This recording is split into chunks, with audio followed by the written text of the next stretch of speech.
আসসালামু আলাইকুম আরহামতুল্লাহি ওবরকাতুহু। আশা করি তোমরা সকলে সুস্থ আছো, ভালো আছো। আলহামদুলিল্লাহ, আমিও ভালো আছি। আজকে তোমাদের এইচএসসি অ্যাডমিশনের লেকচার 9, এই লেকচার 9-এর টপিক হচ্ছে কর্মী সংস্থান। আমরা এই লেকচারের মধ্যে কর্মী সংস্থান নিয়ে একদম A to Z বিস্তারিত আলোচনা করব ইনশাআল্লাহ। তোমরা সবাই ভিডিওটি শেষ পর্যন্ত দেখবা এবং যেগুলো নোট করতে বলি ওগুলো নোট করে রাখবা। আর যারা আগের ভিডিও দেখো নাই তারা ভিডিওগুলো দেখে নিবা, ইনশাআল্লাহ উপকৃত হবা ভিডিওগুলো দেখলে। তো তাহলে আজকের টপিকটা শুরু করি। টপিকের নাম হচ্ছে কি কর্মী সংস্থান। এই কর্মী সংস্থান হচ্ছে কি ব্যবস্থাপনা চক্রের কততম ধাপ? ব্যবস্থাপনা চক্রের তৃতীয় ধাপ। ব্যবস্থাপনা চক্রের কত ধাপ?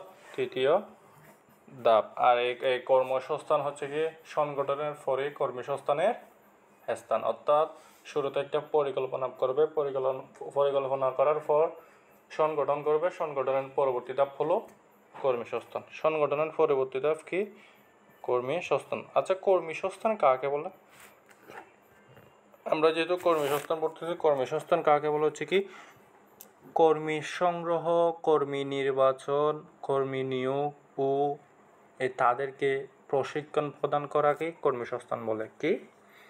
কর্মী সংগ্রহ, কর্মী নিয়োগ, কর্মী নির্বাচন এবং তাদেরকে প্রশিক্ষণ প্রদান করাকে কি বলে? কর্মসংস্থান বলে। আমরা রেডিনের মাধ্যমে বিস্তারিত জানব। প্রতিষ্ঠানের নিয়োজিত উপকরণাদির মধ্যে মানুষ সবচেয়ে গুরুত্বপূর্ণ। এই মানুষগুলোর দক্ষতা ও যোগ্যতার উপর বস্তুগত উপকরণাদির কার্যকর ব্যবহার প্রতিষ্ঠানের সাফল্য নির্ভর করে। যে কাজের যোগ্যতা থাকে সেই কাজের নিয়োগ দিলে তার নিকট থেকে ভালো কাজে প্রত্যাশা করা যায়। তাই যোগ্য লোক নিয়োগ ও তাদের উন্নয়নে কার্যকর ব্যবস্থা নেওয়া গেলে একটি প্রতিষ্ঠান দক্ষ জনশক্তিতে সমাবেশ ঘটে। এখন আমরা এগুলো মূল আলোচনায় চলে যাই। কর্মী সংস্থানের ধারণা একটা উদাহরণ দিচ্ছে। হুফ বাংলাদেশের নামকরা এনজিও, সারা দেশে তাদের কার্যক্রম বিস্তৃত। তাদের নতুন 50 জন ফিল্ড কর্মকর্তা নিয়োগ দেওয়া হবে। পত্রিকায় বিজ্ঞপ্তি দেওয়া হলো, প্রায় 1002 আবেদন পড়ল। যাচাই বাছাই করে তার মধ্যে 1000 জনকে লিখিত পরীক্ষার কার্ড পাঠানো হয়েছিল। লিখিত পরীক্ষা নিয়ে তাদের মধ্যে 200 প্রার্থীকে সাক্ষাৎকারের জন্য নির্বাচন করা হলো। অতঃপর তাদের মধ্য থেকে 100 জনকে প্রাথমিকভাবে নির্বাচন করে 15 দিনের একটি প্রশিক্ষণ কর্মসূচিতে অংশগ্রহণ করতে বলা হলো। প্রশিক্ষণের মাঝে তাদের বিভিন্ন পরীক্ষা গ্রহণ, আচার-আচরণ, উৎসাহ, আগ্রহ দেখে 50 জনকে চূড়ান্তভাবে নিয়োগ দেওয়া হয়েছে। এভাবে কর্মী নিয়োগ প্রক্রিয়া পরিচালনার কারণে মাঠ পর্যায়ে হুফ এর কার্যক্রম খুবই সন্তোষজনক। তাদের কর্মীদের বছরে একাধিকবার প্রশিক্ষণ দেওয়া হয়। এগুলো উদাহরণ। আমরা এখন কর্মসংস্থান বইয়ের ভাষায় কাকে বলে এটা একটু জানি। প্রতিষ্ঠানের জন্য দক্ষ জনবল গড়ে তোলার জন্য কর্মী সংগ্রহ, কর্মী নির্বাচন, নিয়োগ, প্রশিক্ষণ ও উন্নয়নের কাজকে কর্মসংস্থান বলে। ওই যে আমি বলছিলাম কর্মী সংগ্রহ, কর্মী নির্বাচন, কর্মী নিয়োগ ও প্রশিক্ষণ প্রদানকে কি বলে? কর্মসংস্থান বলে। এটা কিন্তু সংক্ষেপে বলিও, আমি তোমাদের লিখিয়ে দিচ্ছি, এটা তোমরা কি নোট করে নিবা।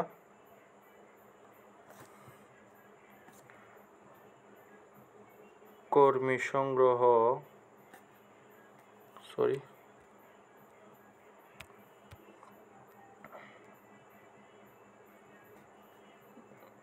কর্মী সংগ্রহ,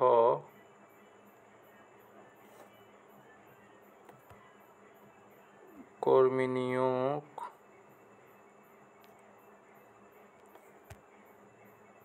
কর্মী সংগ্রহ, কর্মী নিয়োগ,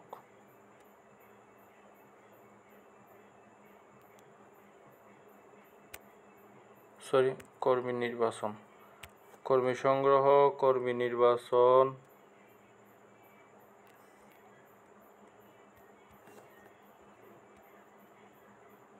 কর্মী নিয়োগ,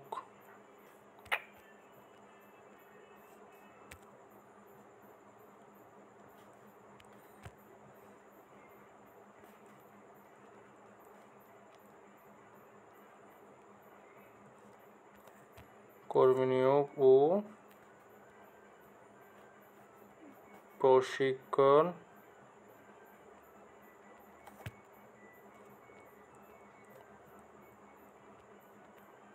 প্রদানকে কি বলে? কর্মীসংস্থান বলে। এটা হচ্ছে কি একদম সংক্ষেপে তোমরা কর্মীসংস্থান কাকে বললে এই উত্তরটা দিতে পারো।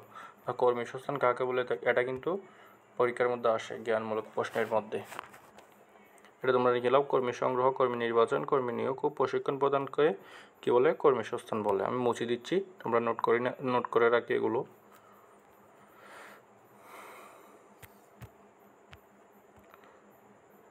সাধারণত কর্মীসংস্থান বলতে প্রতিষ্ঠানের জন্য কর্মী সংগ্রহ বা জোগাড় করা বোঝালো ব্যবস্থাপনার ক্ষেত্রে এটি ব্যাপক অর্থে ব্যবহৃত হয়।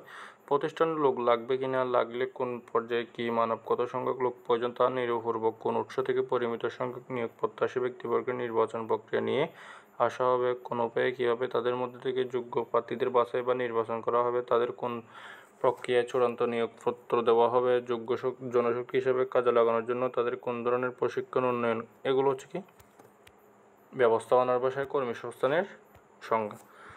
একটি বিভাগ দায়িত্ব কর্তৃত্ব নিরূপণ করা হয়, পারস্পরিক সম্পর্ক নির্ধারণ করা হয়, এতে কোন পর্যায়ে তার জনশক্তির প্রয়োজন হবে তা নিরূপণ করা হয়। এগুলো পড়ার দরকার নেই, এইটা গুরুত্বপূর্ণ। মানব সম্পদ, এই মানব সম্পদের পূর্ব নাম কি?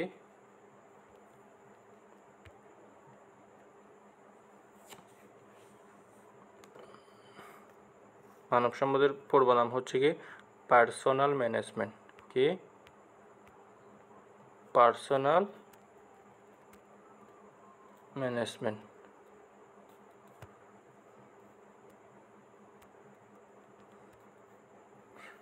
মানব সম্পদের পূর্বের নাম কি? Personal management. আর বর্তমান নাম হচ্ছে কি হিউম্যান রিসোর্স ম্যানেজমেন্ট। আর মানব সম্পদ ব্যবস্থাপনার জনক হচ্ছে রবার্ট ওয়েন। মানব সম্পদ ব্যবস্থাপনার জনক হচ্ছে রবার্ট ওয়েন। আর এই মানব সম্পদ হচ্ছে কি অন্যান্য যে কোনো ব্যবস্থাপনার যে কোনো সম্পদকে কি করে তোলে? কার্যকর করে তোলে। এটা মনে রাখবা।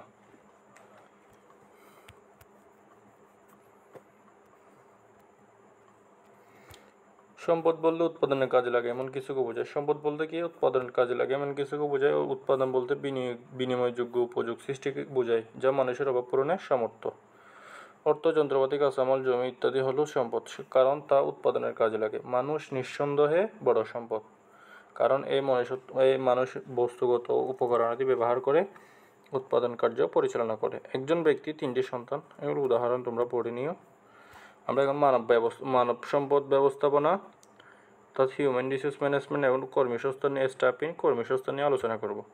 প্রতিষ্ঠানের মানবীয় উপকরণ যথাযথভাবে সংগ্রহ, নির্বাচন, নিয়োগ, প্রশিক্ষণ, উন্নয়নের মাধ্যমে সম্পদে পরিণত এবং তাদের প্রতিষ্ঠানের ধরে রাখার স্বার্থে উপযুক্ত মূল্য ও সুযোগ সুবিধা প্রদানে অবসরদান পর্যন্ত সকল ধরনের জনশক্তি সংশ্লিষ্ট ব্যবস্থাপনা কার্যকে মানব সম্পদ বলে। এটা একটু আরও সংক্ষেপে জানবো আমরা একটু পর, এটা এতগুলো জানার দরকার নেই। এটা সংক্ষেপে এটাও বলা যায়, যে সম্পদ অন্য সম্পদকে কার্যকর করে তোলে সে সম্পদকে মানব সম্পদ বলে, এটাও বলা যায়। ছোট প্রতিষ্ঠান কর্মসংস্থান কম হওয়ায় সেখানে মানব সম্পদ ব্যবস্থাপনা আলাদা গুরুত্বের সাথে দেখা হয় না। যেখানে সামগ্রিক ব্যবস্থাপনা কর্মসংস্থানের কাজের মধ্যে মানব সম্পদ সংগ্রহ, নির্বাচন, নিয়োগের বিষয়টি দেখা হয়। প্রশিক্ষণ ও উন্নয়নের জন্য আলাদা কর্মসূচি গ্রহণের বিষয়টি সেখানে উপেক্ষিত হয়। বেতন ভাতা, সুযোগ সুবিধা বিষয়ে মালিক শীর্ষ নির্বাহী দেখেন। পদোন্নতি, প্রভিডেন্ট, গ্র্যাজুইটি ইত্যাদি বিষয়ে অনেক ক্ষেত্রে তেমন থাকে না। কিন্তু বৃহদায়তন প্রতিষ্ঠান যেখানে বিভিন্ন মানের শত শত কর্মী নিয়োজিত থাকে সেখানে বিভিন্ন ধরনের কাজের মানের যোগ্য কর্মী সংগ্রহ, নির্বাচন, উন্নয়ন, তাদের বেতন ভাতা, সুযোগ সুবিধা, পদোন্নতি ইত্যাদি প্রদান, এগুলোর প্রতি দৃষ্টি রাখা, অর্থাৎ তাদের প্রতিষ্ঠানের ধরে রাখার অবসরদের পূর্ব পর্যন্ত সামর্থ্যের সর্বোচ্চ সদ্ব্যবহার করা, এমনকি সম্মানের সাথে অবসর দান পর্যন্ত সকল কাজ আলাদা ব্যবস্থাপক কার্য হিসেবে বিবেচিত হয়। এজন্য পৃথক মানব সম্পদ বিভাগ খোলা হয় এবং যার অধীনে মানব সম্পদের ব্যবস্থাপনা কার্যনির্বাহ করা হয়ে থাকে। আমাদের দেশে ব্যাংক সহ বিভিন্ন বড় প্রতিষ্ঠান এ ধরনের আলাদা মানব সম্পদ বিভাগ পরিচালনা করতে দেখা যায়। বৃহদায়তন একটি প্রতিষ্ঠানে মানব সম্পদ ব্যবস্থাপনা প্রক্রিয়ার অন্তর্ভুক্ত কাজসমূহ নিম্নে রেখাচিত্রে তুলে ধরা হলো। তো মানব সম্পদ হচ্ছে কর্মসংস্থান, কর্মী সংগ্রহ নির্বাচন করবে, তারপর উন্নয়নমূলক কিছু করবে, তারপর মূল্য প্রদান ও পুরস্কৃত করবে, কার্যকর করবে জনশক্তি। এর উপরে লেখা চিত্রে ব্যাখ্যা দিচ্ছে, এগুলো তোমরা পড়ে নিও। আচ্ছা, এটাই গুরুত্বপূর্ণ। মেইন টপিকে আমরা এখন আছি। কর্মসংস্থান প্রক্রিয়ার বিভিন্ন ধাপ। কর্মসংস্থান প্রক্রিয়ার ধাপ কয়টি? 4টি। কর্মসংস্থান প্রক্রিয়ার ধাপ 4টি। প্রথম ধাপ হচ্ছে কি কর্মী সংগ্রহ।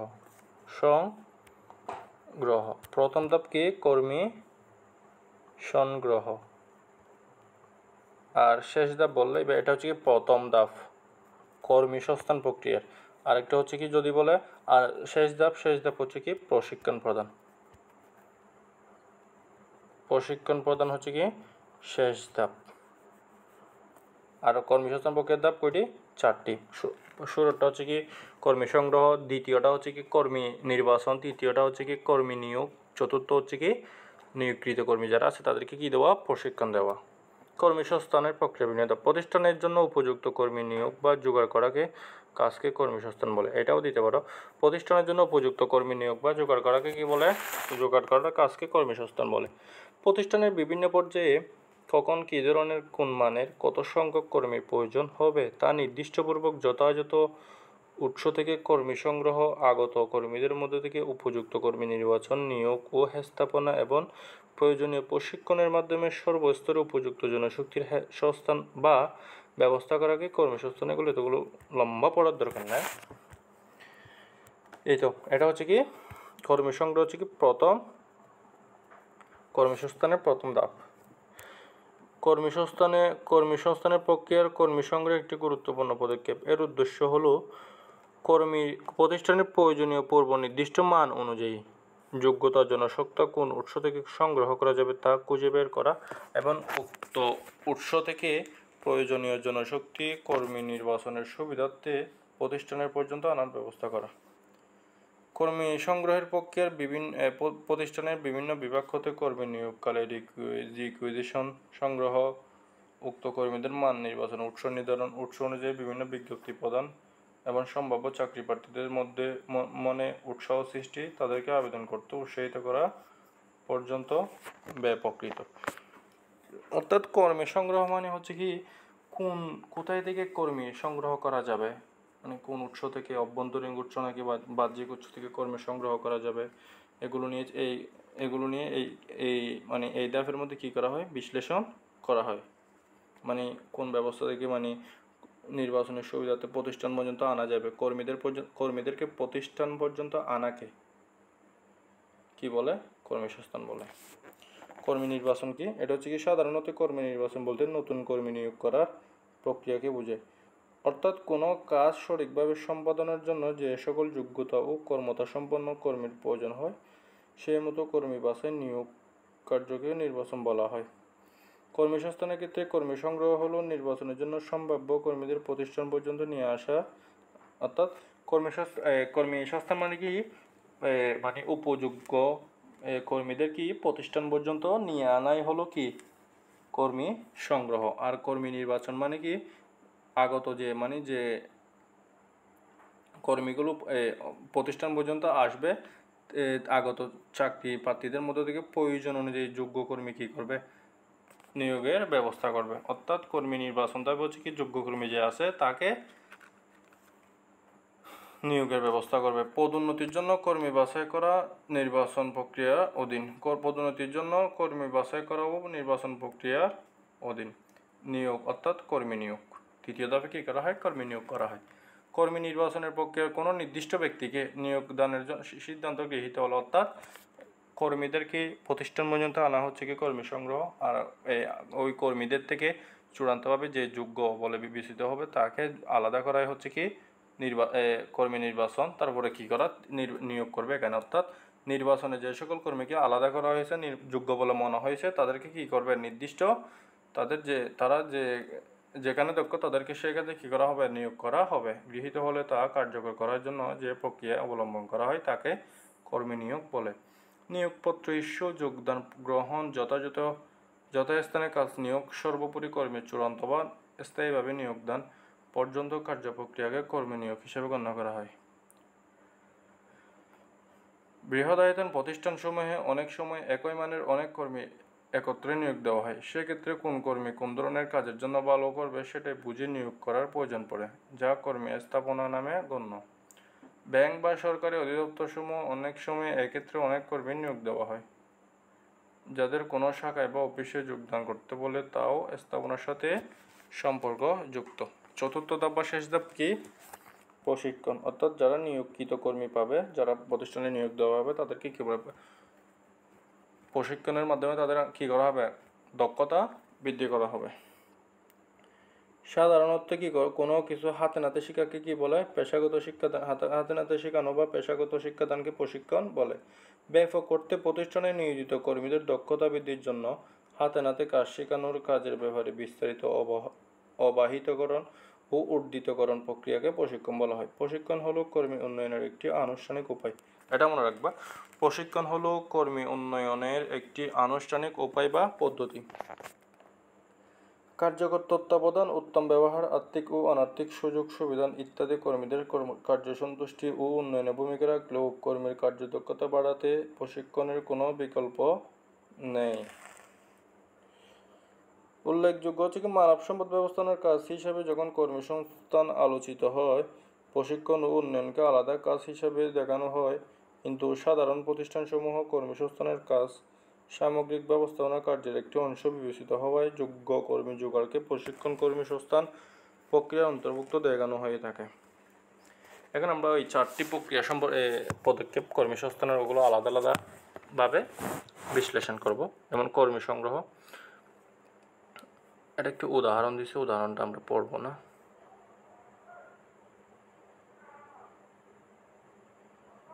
আচ্ছা, উদাহরণটা গুরুত্বপূর্ণ, উদাহরণটা পড়লে তোমরা বুঝে যাবা। জনাব মণ্ডল তার প্রতিষ্ঠানের জন্য একজন সহকারী উৎপাদক ব্যবস্থাপক ও 50 জন অভিজ্ঞ শ্রমিক নিয়োগ করবেন বলে সিদ্ধান্ত নিলেন। এই জন্য দৈনিক পত্রিকায় বিজ্ঞাপন দিলেন। কোথায় বিজ্ঞাপন দিলেন? এটা হচ্ছে কি ক্ষেত্র। অভ্যন্তরীণ কিছু উৎস আছে, কর্মী সংগ্রহের কিছু বাহ্যিক উৎস আছে, এগুলো সম্পর্কে আমরা জানবো একটু পর।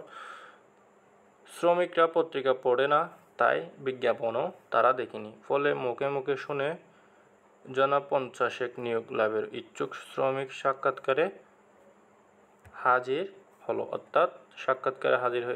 অর্থাৎ তাদেরকে প্রতিষ্ঠান পর্যন্ত নিয়ে আসা হলো। অভিজ্ঞ ও ভালো শ্রমিক না পাওয়ায় কর্তৃপক্ষ হতাশ। অর্থাৎ শ্রমিক কর্মী যারা আছে, যারা মানে শ্রমজীবী মানুষ আছে, তারা দেখা যায় অনেকাংশে মানে একটু পড়ালেখা কম জানে, পত্রিকা কম পড়ে, তাই ওরা যদি বিজ্ঞপ্তি, যেহেতু এই উদাহরণের মধ্যে বলে দিচ্ছে যে পত্রিকায় দিছে, তখন ওরা তো অনেকে মানে বিজ্ঞপ্তি পড়ে না, পত্রিকা পড়ে না, তাই ওই মানে বিজ্ঞপ্তির কথাটা তারা জানে না। তো অনেকেই কি মানে একজন আরেকজন থেকে শুনে মানে এরকম 50 জন মতো আসছে বলছে, এটা বলছে।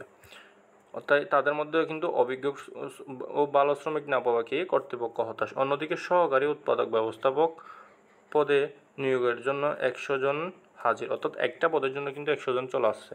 তাদের মধ্য থেকে একজন বেছে বের করা কষ্টকর মনে করে কর্তৃপক্ষ সেখানেও নিয়োগ দিল না। মিস্টার মশুল চিন্তা করলেন, কর্মী সংগ্রহ পক্ষের উৎস নির্ধারণ করতে হবে। তা বিজ্ঞপ্তি প্রদানে ভুল হয়েছে, অর্থাৎ উৎস প্রদান ও বিজ্ঞপ্তি প্রদানে ভুল হয়েছে। তার প্রতিষ্ঠানের উৎপাদন বিভাগের একজন দক্ষ সুপারভাইজারকে পদোন্নতি দিয়ে উৎপাদন ব্যবস্থাপক করা যেত। শ্রমিক নিয়োগের জন্য শ্রমিক এলাকাগুলো রাস্তার মোড়ে মোড়ে কম্পিউটার কম্পোজ করে কিছু বিজ্ঞপ্তি লাগিয়ে দিলে চলত। পরে তিনি তাই করলেন এবং সহজেই যোগ্য লোক নিয়োগ করা হয়ে গেল। অর্থাৎ কর্মী সংগ্রহের প্রথম পদক্ষেপ হচ্ছে কি উৎসটা নির্ধারণ করতে হবে, অর্থাৎ কোন উৎস থেকে তুমি কর্মীগুলো সংগ্রহ করবে, এটা তোমাকে আগে কী করতে হবে আইডেন্টিফাই করতে হবে। তাহলে আমরা বলতে পারি কর্মী সংগ্রহের প্রথম ধাপ হচ্ছে কি উৎস নির্ধারণ করতে হবে। উৎস নির্ধারণ করতে হবে, এটা হচ্ছে কি প্রথম ধাপ। এগুলো সম্পর্কে আমরা একটু পর জানবো, যেহেতু উদাহরণের মাধ্যমে আমরা বুঝতে পারছি শুরুর ধাপ হচ্ছে কি আমরা কোন উৎস থেকে কর্মীগুলো সংগ্রহ করব সেই উৎসটা কি করতে হবে আমাদের নির্ধারণ করতে হবে।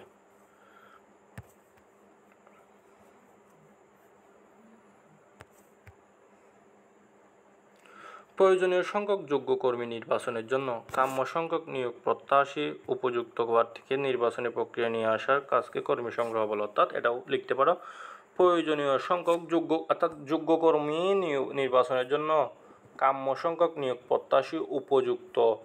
প্রত্যাশী থেকে উপযুক্ত প্রার্থীকে নির্বাচনী প্রক্রিয়া নিয়ে আসার কাজকে কি বলে কর্মী সংগ্রহ বলে। অর্থাৎ আমি তোমাদের আর একটু সহজ করে দিচ্ছি। যোগ্য কর্মী নির্বাচনের জন্য যে সংখ্যক কর্মী প্রতিষ্ঠান পর্যন্ত নিয়ে আসা হয়েছিল তাদের মধ্য থেকে উপযুক্ত প্রার্থীকে নির্বাচন প্রক্রিয়ায় নিয়ে আসার কাজকে কি বলে কর্মী সংগ্রহ বলে। কর্মী সংগ্রহ নিয়োগ প্রক্রিয়া কর্মসংস্থানের প্রথম ধাপ। অর্থাৎ কর্মসংস্থানের প্রথম ধাপ কিন্তু আমরা কর্মসংস্থানের প্রথম ধাপ কর্মী সংগ্রহ এটা পড়ছিলাম, আমরা একদম শুরুতে আলোচনা করছি। কি মানের কি পরিমাণ কর্মী নিয়োগ করতে হবে এজন্য প্রতিষ্ঠানের বিভিন্ন বিভাগের থেকে চাহিদাপত্র রিকুইজিশন সংগ্রহ করতে কর্তৃপক্ষ অনুমোদন দিতে হয়। অর্থাৎ আমরা পড়ছিলাম শুরুতে উৎস নির্ধারণ করতে হবে, তারপরে হচ্ছে কি দ্বিতীয় ধাপ হচ্ছে কি কর্মী সংগ্রহের দ্বিতীয় ধাপ হচ্ছে কি রিকুইজিশন সংগ্রহ। রিকুইজিশন তো শুরুতে কিন্তু আমাদের উৎস নির্ধারণ করতে হবে, তারপরে কি করতে হবে রিকুইজিশন সংগ্রহ করতে হবে। তারপরে কি এটা হচ্ছে কি দ্বিতীয় কর্মী সংগ্রহের কিন্তু তিনটি ধাপ আছে। একটি শুরুতে হচ্ছে কি উৎস নির্ধারণ করবে, তারপরে রিকুইজিশন সংগ্রহ করবে, তারপরে হচ্ছে কি বিজ্ঞপ্তি দিবে, তারপরে কি দিবে বিজ্ঞপ্তি সম্পর্কে আমরা একটু বলবো।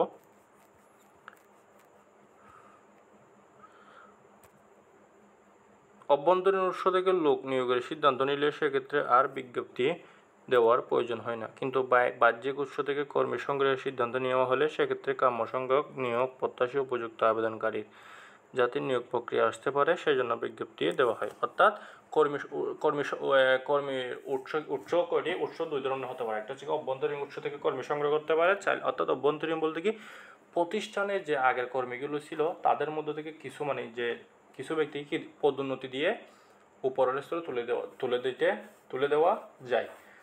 এটা হচ্ছে কি পদোন্নতি, অর্থাৎ নিচের ব্যক্তিকে নিম্ন পদের ব্যক্তিকে তাকে সামান্য উচ্চ পদে নিয়োগ করাকে কি বলে পদোন্নতি বলে।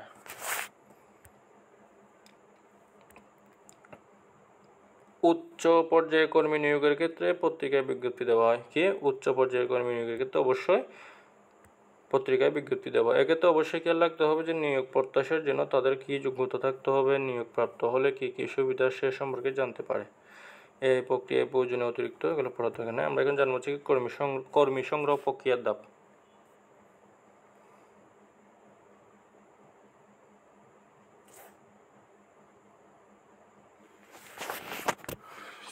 আমি কিছুক্ষণ আগে বলছিলাম হচ্ছে কি উৎস নির্ধারণ প্রথম ধাপ না, প্রথম ধাপ হচ্ছে কি বিভাগীয় রিকুইজিশন সংগ্রহ। এটা হচ্ছে কি কর্মী সংগ্রহের প্রথম ধাপ। কর্মী সংগ্রহের প্রথম ধাপ কি বিভাগীয় রিকুইজিশন সংগ্রহ। দ্বিতীয় ধাপ হচ্ছে কি উৎস নির্ধারণ। দ্বিতীয় ধাপ কি এটা হচ্ছে কি প্রথম, এটা দ্বিতীয়, আর শেষ ধাপ হচ্ছে কি বিজ্ঞপ্তি প্রদান। একটু কনফিউজড হয়ে গেছিলাম আমি, তোমরা একটু কনসিডার করে নিবা সবাই। বিভাগীয় রিকুইজিশন সংগ্রহ মানে কি কর্মী নির্বাচন প্রক্রিয়ার শুরুতে কোথায় কতজন কোন মানের কর্মী প্রয়োজন হবে তা মানব সম্পদ বিভাগকে অবহিত হতে হয়। কতদিনের মধ্যে এরূপ কর্মী নির্বাচন সংগ্রহ করতে হবে এমন এ পর্যায়ে জানতে হবে। বিভিন্ন বিভাগ হতে রিকুইজিশন পাওয়ার পর কর্মী নিয়োগের প্রাথমিক সিদ্ধান্ত গ্রহণ করতে হয়। উৎস নির্ধারণ। রিকুইজিশন প্রাপ্তির পর পদের ধরন বিবেচনায় এরূপ কর্মী সংগ্রহ করা যাবে সে সম্পর্কে চিন্তা ভাবনা ও উৎস নির্ধারণ করা হয়। কর্মী সংগ্রহ দুটি উৎস রয়েছে, অভ্যন্তরীণ ও বাহ্যিক। এই দুটো সম্পর্কে আমরা একটু আলোচনা করবো একটু পর, কারণ এই দুইটা কিন্তু গুরুত্বপূর্ণ। বিজ্ঞপ্তি হচ্ছে কি বাইরের উৎস থেকে কর্মী সংগ্রহের সিদ্ধান্ত গ্রহণ হলে, অর্থাৎ বাহ্যিক উৎস থেকে কর্মী সংগ্রহ করার হচ্ছে কি সিদ্ধান্ত গৃহীত হলে প্রতিষ্ঠান পত্রিকার মাধ্যমে কি দিবে? বিজ্ঞাপন প্রদান করবে। বিজ্ঞাপনের নিয়োগ সংক্রান্ত শর্তাবলী উল্লেখ থাকবে, অর্থাৎ বিজ্ঞাপনের মধ্যে কী রকম কর্মী দরকার, অর্থাৎ এই কর্মীকে কত টাকা বেতন দিতে হবে, কর্মীর কী রকম শিক্ষাগত যোগ্যতা দরকার, সব কিছু কিন্তু কী থাকবে ওই বিজ্ঞপ্তির মাধ্যমে উল্লেখ থাকবে। নিচের স্তরের কর্মী ও শ্রমিকের নিয়োগের ক্ষেত্রে অনেক সময় প্রতিষ্ঠান গেটে ও রাস্তার মোড়ে বিজ্ঞপ্তি প্রদান করা হয়ে থাকে। এই কর্মী সংগ্রহের উৎস দুটি সম্পর্কে আমরা একটু আলোচনা করব। যোগ্য কর্মী সংগ্রহ কর্মীসংস্থান প্রক্রিয়ার কী হচ্ছে কি গুরুত্বপূর্ণ ও প্রথম কাজ। প্রতিষ্ঠানে বিভিন্ন স্তরের নির্বাহী কর্মী ও সংগ্রহের জন্য এরূপ কার্যকর আওতায় বিভিন্ন উৎস থেকে শ্রমিক কর্মী নিয়ে আসা হয়ে থাকে। আচ্ছা, এই শ্রমিক কর্মী হচ্ছে কি, আমি যেহেতু শ্রমিক কর্মী পাইছি এটা নিয়ে একটু বলি। এই শ্রমিক কর্মী হচ্ছে কি উৎপাদনের জটিলতম উপাদান। কি এই শ্রমিক কর্মী হচ্ছে কি উৎপাদনের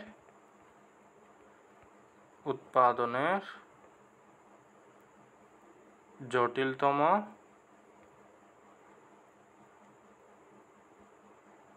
শ্রমিক কর্মী হচ্ছে উৎপাদনের জটিলতম উপাদান। আর এই শ্রমিক কর্মী ব্যবস্থাপনার জনক হচ্ছে কি রবার্ট ওয়েন। শ্রমিক কর্মী ব্যবস্থাপনার জনক কে? Robert when. এটা মনে রাখবা। এই শ্রমিক কর্মী হচ্ছে কি উৎপাদনের জটিলতম উপাদান, আর এই আধুনিক শ্রমিক কর্মী ব্যবস্থাপনার জনক হচ্ছে কি রবার্ট ওয়েন।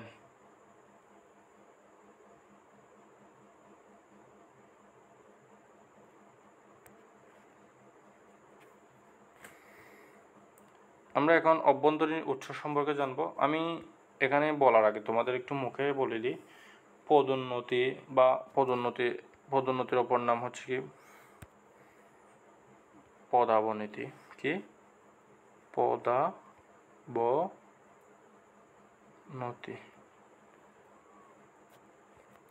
পদোন্নতি, পদাবনতি, বদলি, পদায়ন, কি পদায়ন, প্রধান ব্যবস্থাপক,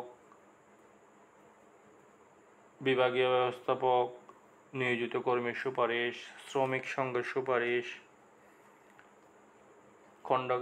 এগুলো অস্থায়ী কর্মী, এগুলো হচ্ছে কি অভ্যন্তরীণ উৎস। এগুলো কি এতে নিয়োজিত কর্মীর সুপারিশ, পদোন্নতির অপর নাম পদাবনতি, শ্রমিক সংঘের সুপারিশ, এগুলো কি সবগুলো হচ্ছে কি এই মানে অভ্যন্তরীণ উৎস থেকে কর্মী সংগ্রহ।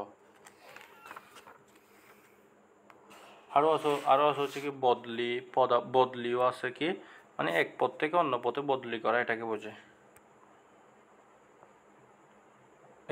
এগুলো কি সবগুলো হচ্ছে কি কর্মী সংগ্রহের অভ্যন্তরীণ উৎস। আমি আবার বলতেছি কি এগুলো মনে রাখবা, এমসিকিউ তো আসতে পারে। নিচের কোনটি কর্মী সংগ্রহের অভ্যন্তরীণ উৎস বা অভ্যন্তরীণ উৎস নয়, এগুলো আসতে পারে, তাই এগুলো জেনে রাখা দরকার। পদোন্নতিকে আগে বলে এটা একটু পড়ি। পদোন্নতি হচ্ছে কি সংগঠনের নিচের স্তর থেকে উপরের স্তরের কাজ করার সুযোগকে, অর্থাৎ সংগঠনের নিচের স্তরের কর্মীকে উপরের স্তরের মানে কোনো কাজ করার সুযোগ দেওয়াকে কি বলে? পদোন্নতি বলে। অর্থাৎ একজন আগে ছিল সুপারভাইজার ছিল, তাকে পদোন্নতি করে হচ্ছে কি বিক্রয় ব্যবস্থাপক বা সাধারণ ব্যবস্থাপক করে দেওয়া হয়েছে, বিভাগীয় ব্যবস্থাপক করে দেওয়া হয়েছে। এটা কি করছে? সে পদোন্নতি করছে আগে, অর্থাৎ সে শুরুতে তুলনামূলক ছোট পদে ছিল, এখন একটু বড় পদে কি হয়েছে? পদোন্নতি হয়েছে। এটাই হচ্ছে কি পদোন্নতি। অর্থাৎ সংগঠনের নিচের স্তর থেকে উপরের স্তরে কাজ করার সুযোগকে কি বলে? পদোন্নতি বলে। আমরা এখানে কি লিখছি দেখি, দায়িত্বপূর্ণ পদে যে ক্ষেত্রে অপেক্ষাকৃত অভিজ্ঞতাসম্পন্ন কর্মীর প্রয়োজন হয় সেক্ষেত্রে প্রতিষ্ঠানে কর্মরত পদোন্নতি কর্মী সংগ্রহ করে থাকে। বৃহত্তম প্রতিষ্ঠানসমূহ নির্বাহী পর্যায়ে জনশক্তি সংগ্রহের এটি একটি গুরুত্বপূর্ণ উপায় এবং উৎস। নিয়োজিত কর্মীদের সুপারিশ, অর্থাৎ যারা কোম্পানিতে নিয়োজিত আছে তাদের সুপারিশ হচ্ছে কি অভ্যন্তরীণ উৎস। প্রতিষ্ঠানের নতুন কর্মী প্রয়োজন হলে কর্মরত ব্যক্তিদের পরিচিত জন, আত্মীয় স্বজন, সুপারিশকৃত ব্যক্তিদের অনেক সময় নিয়োগ করা হয়। এই প্রক্রিয়ায় সাধারণ অদক্ষ কর্মী সংগ্রহ করা হলেও অনেক প্রতিষ্ঠান দক্ষ কর্মী নির্বাচন সংগ্রহের এরূপ উৎসের ব্যবহার করা হয়ে থাকে। আরেকটা হচ্ছে কি শ্রমিক সংঘে সুপারিশ। বৃহদায়তন ও মাঝারি আকারের অধিকাংশ প্রতিষ্ঠান শ্রমিক সংঘের অস্তিত্ব বিদ্যমান। প্রতিষ্ঠান নতুন কর্মী সংগ্রহে প্রয়োজন হলে অনেক সময় শ্রমিক সংঘের সুপারিশকৃত ব্যক্তিদেরকে কী করে, প্রতিষ্ঠান নিয়োগ করে। এটা মনে রাখবা, মানে অভ্যন্তরীণ উৎসগুলো মনে রাখবা তোমরা। অভ্যন্তরীণ উৎস হচ্ছে পদোন্নতি, পদোন্নতি, নিয়োজিত কর্মীর সুপারিশ, শ্রমিক কর্মের সুপারিশ, এগুলো হচ্ছে অভ্যন্তরীণ উৎস। এখন হচ্ছে বাহ্যিক উৎস। অভ্যন্তরীণ ছাড়া বিভিন্ন প্রতিষ্ঠান অন্য কোনো উৎস থেকে কর্মী সংগ্রহ করলে তাকে বাহ্যিক উৎস বলে। এরূপ কর্মী সংগ্রহকে আউটসোর্সিং বলা হয়, অর্থাৎ বাহ্যিক উৎস থেকে কর্মী সংগ্রহ করলে তাকে কি বলে, আউটসোর্সিং বলা হয় তাকে। আমরা এখন জানবো চাকরি সন্ধানী। বেকারত্ব অত্যাধিক বৃদ্ধি হওয়ার কারণে ইদানিং অনেক সময় বিভিন্ন প্রতিষ্ঠান চাকরির জন্য অনিয়ন্ত্রিতভাবে আবেদনপত্র জমা দিয়ে থাকে। প্রতিষ্ঠান নতুন কর্মীর প্রয়োজন হলে এই সমস্ত চাকরির সন্ধানীর আবেদন অনেক সময় বিবেচনা করে কর্মী সংগ্রহ করা হয়। ইন্টারনেটে এরূপ আবেদন বর্তমানে যথেষ্ট জনপ্রিয়। চাকরি সন্ধানী, অর্থাৎ চাকরি সন্ধানী মানে তোমরা বুঝতে পারছো, মানে বর্তমানে বাংলাদেশের বেকারের সংখ্যা তো বেশি। বেকার মানে যারা আছে তারা কী করে, পদ খালি না থাকলেও যে কোনো একটা প্রতিষ্ঠানে গিয়ে তাদের কি সিভিটা জমা দিয়ে আসে, অর্থাৎ তারা হচ্ছে কি চাকরি সন্ধানী। তো ওই প্রতিষ্ঠানে যদি কোনো সময় পদ খালি হয়, ওই পদ পূরণ করার জন্য এই জমাকৃত এরকম সিভিগুলো ওরা কী করে, যাচাই করে দেখে যেন ওখান থেকে যোগ্য ব্যক্তি ফলে ওরা নিয়োগ করে। এটা হচ্ছে কি চাকরির সন্ধানীকে বোঝায়। শিক্ষা প্রতিষ্ঠান, কোনো প্রতিষ্ঠান নতুন কর্মীর প্রয়োজন হলে ওই প্রতিষ্ঠান বিভিন্ন শিক্ষা প্রতিষ্ঠান প্রদানের অনুমতি দিয়ে তাদের বিজ্ঞপ্তি টানিয়ে থাকে। এই প্রক্রিয়ায় অনেক প্রতিষ্ঠান কর্মী সংগ্রহ করে। চাকরি বিনিয়োগ কেন্দ্র, অর্থাৎ চাকরি বিনিয়োগ কেন্দ্র থেকেও কিন্তু কী করা যায়, কর্মী সংগ্রহ করা যায়। চাকরি বিনিয়োগ কেন্দ্রের নামে অনেক ক্ষেত্রে স্বতন্ত্র প্রতিষ্ঠান লক্ষ্য করা যায়। কোনো প্রতিষ্ঠান নতুন কর্ম প্রয়োজন হলে তারা চাহিদা জানিয়ে চাকরি বিনিয়োগ কেন্দ্র হতে প্রয়োজনীয় যোগ্যতা সম্পন্ন কর্মী সংগ্রহ করতে পারে। বৃত্তিমূলক প্রশিক্ষণ কেন্দ্র, এগুলো সব কি উৎস সংগ্রহের বাহ্যিক উৎস। কর্মী সংগ্রহের আরেকটি অন্যতম উৎস হলো বৃত্তিমূলক প্রশিক্ষণ কেন্দ্র। সরকারি বেসরকারি উদ্যোগ প্রতিষ্ঠান পরিচালিত বিভিন্ন প্রশিক্ষণ কেন্দ্র নানাবিধ ট্রেডে প্রশিক্ষণ দান করা হয়। সেখান থেকে সেখান হতেও প্রয়োজনীয় কর্মী সংগ্রহ করা যায়। এটা হচ্ছে বিজ্ঞাপন হচ্ছে মোস্ট ইম্পর্টেন্ট। সংবাদপত্র বিজ্ঞাপন প্রদান কর্মী সংগ্রহের অন্যতম প্রধান উৎস কি বাহ্যিকের বিজ্ঞাপন। কোনো প্রতিষ্ঠান কর্মী সংগ্রহ প্রয়োজন হলে তারা সংবাদপত্রে বিজ্ঞাপন প্রদান করে থাকে। বিজ্ঞাপন প্রদান নাম, আবশ্যিক যোগ্যতা, বয়স ইত্যাদি উল্লেখ করে তাদের নির্দিষ্ট তারিখের মধ্যে আবেদন জমা দিতে বলে। অতঃপর জমাকৃত আবেদনপত্রসমূহ যাচাই বাছাই করে কর্মীদের সেখান থেকে নির্বাচন করা হয়। প্রিন্ট মিডিয়া ছাড়াও এখন ইন্টারনেটে অনলাইনে পত্রিকাগুলোকে বিজ্ঞাপন দেওয়া যায়, যেমন bdjob.com বাংলাদেশে এরকম একটি প্রক্রিয়া। বাহ্যিক উৎসের মধ্যে আরও আছে একটা গুরুত্বপূর্ণ কনফিউজ একটা প্রশ্ন আছে, ওটা নিয়ে একটু আমি আলোচনা করি। আমি বলছিলাম তোমাদের শ্রমিক সংঘের সুপারিশ কি, শ্রমিক সংঘের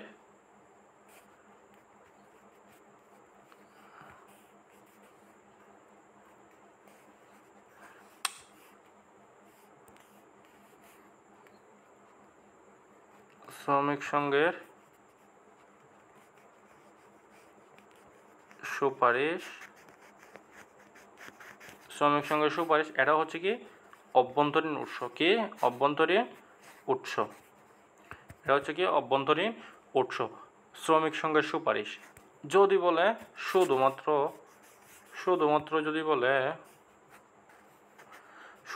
যদি শ্রমিক সংঘ বলে, শুধুমাত্র শ্রমিক সংঘ বললে সেটি হবে বাহ্যিক উৎস, অর্থাৎ শ্রমিক সংঘের সুপারিশ বলে সেটি অভ্যন্তরীণ, শুধু শ্রমিক সংঘ বললে সেটি বাহ্যিক। এটা মনে রাখবে, এটা একটু কনফিউশন। বাহ্যিকের মধ্যে আরও আছে, যেমন কি গবেষণা বা মানে যে কোনো সনদ প্রদানকারী সংস্থা আছে, মানে যেমন বৃত্তিমূলক সদস্য সংখ্যা এগুলো পড়ছি। কর্মসংস্থান কমিশন আছে, যেমন উন্মুক্ত যে শ্রম বাজার থেকেও শ্রমিক সংগ্রহ করা যায়। তারপর হচ্ছে কি চাকরির সন্ধানী পেশাগত প্রতিষ্ঠান আছে, শিক্ষা প্রতিষ্ঠান আছে, এগুলো সম্পর্কে কী করা যায়, কর্মী সংগ্রহ করা যায়।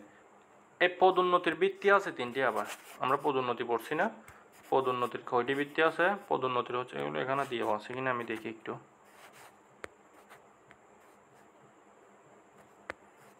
পিডিএফের মধ্যে দেওয়া থাকলে দোকান থেকে পড়াতে পারবো।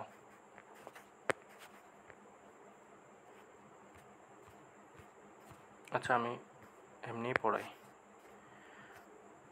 পদোন্নতির ভিত্তি কয়টি? পদোন্নতির ভিত্তি হচ্ছে কি তিনটি। পদোন্নতির ভিত্তি হচ্ছে কি, অর্থাৎ কর্মী যে পদোন্নতি করবে, এই পদোন্নতি করবে হচ্ছে কি তিনভাবে। একটা হচ্ছে কি যোগ্যতা ভিত্তিক, একটা হচ্ছে কি জ্যেষ্ঠতা ভিত্তিক, আরেকটা হচ্ছে কি জ্যেষ্ঠতা ও যোগ্যতা দুইটা একত্রে ভিত্তিক। এগুলো মনে রাখবা। কি পদোন্নতির ভিত্তি কয়টি? পদোন্নতির ভিত্তি বললে তিনটি। আর পদোন্নতি কত প্রকার জিজ্ঞেস করলে পদোন্নতি হচ্ছে কি পদোন্নতি দুই প্রকার। পদোন্নতির ভিত্তি কয়টি? তিনটি। এগুলো মনে রাখবা। পদোন্নতি দুই প্রকার, এগুলো হচ্ছে কি উলম্ব পদোন্নতি, আর একটা হচ্ছে কি সমান্তরাল পদোন্নতি। এগুলো হচ্ছে কি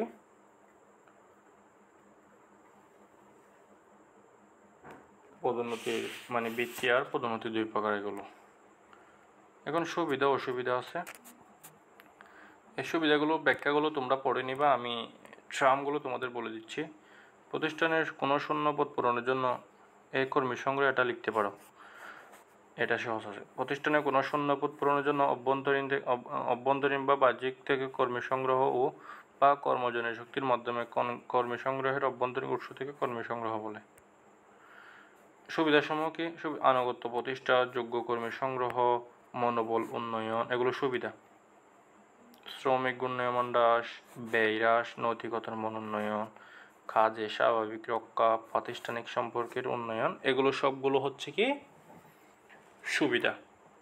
আর অসুবিধা হচ্ছে কি শূন্য পদ সৃষ্টি হবে, নতুন মেধার প্রবেশ রোধ হবে, নির্বাচন সংক্রান্ত জটিলতা হবে, চিন্তা ও উদ্যমে স্থবিরতা হবে, অভ্যন্তরীণ প্রেশার গ্রুপ সৃষ্টি হবে, উপযুক্ত কর্মীর অভাব হবে। এগুলো হচ্ছে আমরা কি এগুলো কর্মী সংগ্রহের অভ্যন্তরীণ ও বাহ্যিক সম্পর্কে আলোচনা করছি। এখন কর্মী সংগ্রহের বাহ্যিক উৎস থেকে সুবিধা অসুবিধা। সুবিধা হচ্ছে কি যোগ্য কর্মী সংগ্রহ করা যাবে, উদ্দীপনামূলক বৃদ্ধি করা যাবে, প্রশাসনিক জটিলতা হ্রাস পাবে, নতুন কর্মসংস্থানের সুযোগ সৃষ্টি হবে। অসুবিধাগুলো হচ্ছে কি ব্যয় বৃদ্ধি পাবে, সময় সাপেক্ষ হবে, মনোবল হ্রাস পাবে, সমন্বয় বিধানের সমস্যা হবে, উপযুক্ত কর্মী বাছাইয়ের সমস্যা হবে। এগুলো সবগুলো কি কর্মী সংগ্রহের অভ্যন্তরীণ এবং বাহ্যিকের সুযোগ সুবিধা। তোমরা এগুলো বিস্তারিত একটু পিডিএফ থেকে পড়ে নিবা, পিডিএফ আমি তোমাদের গ্রুপের মধ্যে দিয়ে দিব। কর্মী নির্বাচন। কর্মী সংগ্রহ প্রক্রিয়া অর্থাৎ কর্মী সংগ্রহ প্রক্রিয়া আবেদনকারী প্রার্থীদের থেকে যোগ্য কর্মী বাছাই এবং অভ্যন্তরীণ উৎস থেকে পদোন্নতি প্রদানের জন্য যোগ্যতা সম্পন্ন ব্যক্তি নির্দিষ্ট করার প্রক্রিয়াকে কি বলে? নির্বাচন বলে। কর্মী সংস্থান প্রক্রিয়ার দ্বিতীয় ধাপ কি? নির্বাচন। অর্থাৎ কর্মী সংগ্রাম প্রক্রিয়ায় নিয়োগ প্রত্যাশা যারা আসে তাদের মধ্য থেকে প্রয়োজনীয় সংখ্যক যোগ্য ব্যক্তিদের রেখে বাকিদের এক্ষেত্রে বিদায় দেওয়া হয়। অভ্যন্তরীণ উৎসের ক্ষেত্রে পদোন্নতির লাভের যোগ্যতা সম্পন্ন ব্যক্তিদের তালিকা প্রস্তুত করা হয়, তাদের মধ্যে থেকে প্রয়োজনীয় সংখ্যক অধিগত যোগ্যতা সম্পন্ন ব্যক্তিদেরকেই এ প্রক্রিয়ায় পদোন্নতি প্রদান করা হয়। অবশ্যই প্রতিষ্ঠানের ছাঁটাইয়ের জন্য কর্মী বাছাই ও নির্বাচন কিভাবে করা হবে এই বিভিন্ন পদের প্রকৃতির উপর নির্ভর করে।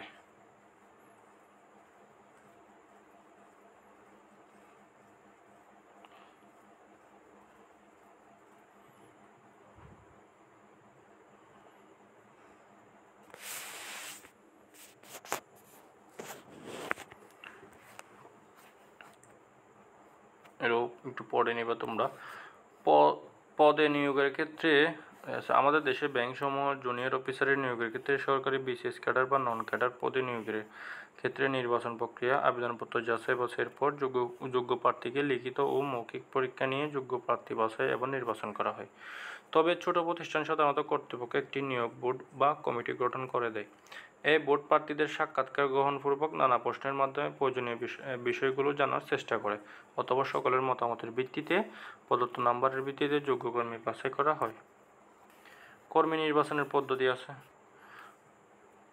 একটি প্রতিষ্ঠান বিভিন্ন স্তরের জন্য কর্মী নির্বাচন পদ্ধতি কী হবে, যেমনি প্রতিষ্ঠানের নিজস্ব বিষয়ে তেমনি তা পদের প্রকৃতির উপর নির্ভরশীল।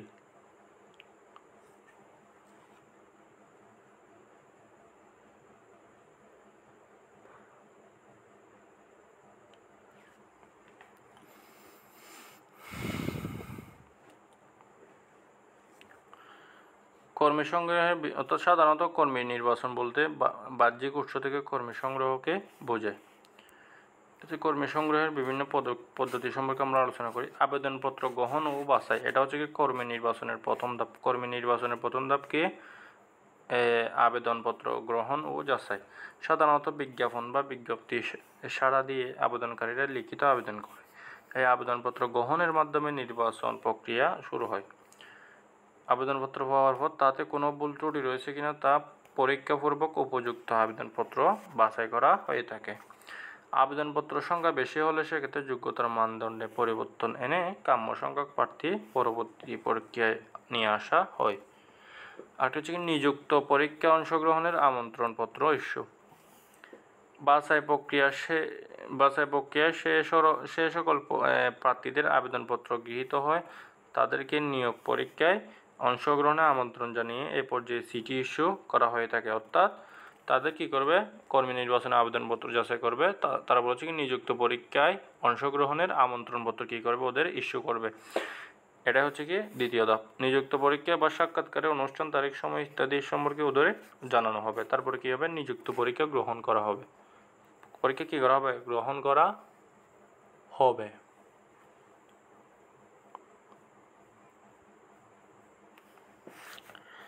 সাধারণত বৃহদায়তন প্রতিষ্ঠান কর্মী নিয়োগের ক্ষেত্রে লিখিত পরীক্ষা গ্রহণ করা হয়। প্রয়োজন এরূপ লিখিত পরীক্ষা একাধিকবার নেওয়া হয়। কর্মীদের যোগ্যতা যাচাইয়ের জন্য এ পর্যায়ে প্রয়োজনীয় নিম্নোক্ত পরীক্ষা নেওয়া হয়। অর্থাৎ নিযুক্ত প্রার্থীদের থেকে কী পরীক্ষা নেওয়া হয়? যোগ্যতা পরীক্ষা। যোগ্যতা পরীক্ষাগুলো কি? যোগ্যতা পরীক্ষার মধ্যে কী মানে কী বিষয় দেখা হয়? দেখি শিক্ষাগত যোগ্যতা, জ্ঞান ও দক্ষতা, অভিজ্ঞতা প্রার্থীদের পদের উপযোগী কিনা তা পরীক্ষা করা হয়। মধ্যম পর্যায়ে কর্মী নির্বাচনের ক্ষেত্রে এ ধরনের লিখিত পরীক্ষা গ্রহণ করা হয়। কি? মধ্যম পর্যায়ে কর্মী নির্বাচনের ক্ষেত্রে এ ধরনের লিখিত পরীক্ষা গ্রহণ করা হয়ে থাকে। তারপর হচ্ছে কি বুদ্ধিমত্তা পরীক্ষা, ইন্টেলিজেন্স টেস্ট। এরূপ পরীক্ষার মাধ্যমে প্রার্থীর চিন্তার গভীরতা, পরিস্থিতি মোকাবেলার ক্ষমতা, মানসিক যোগ্যতা ইত্যাদি পরীক্ষা করা হয়। ঊর্ধ্বতন পদে লোক নিয়োগের ক্ষেত্রে এরূপ, অর্থাৎ ঊর্ধ্বতন, এটা হচ্ছে ঊর্ধ্বতন পদে লোক নিয়োগের ক্ষেত্রে বুদ্ধিমত্তা। এটা হচ্ছে মধ্যম পর্যায়ে যোগ্যতা। প্রবণতা পরীক্ষা মানে হচ্ছে কি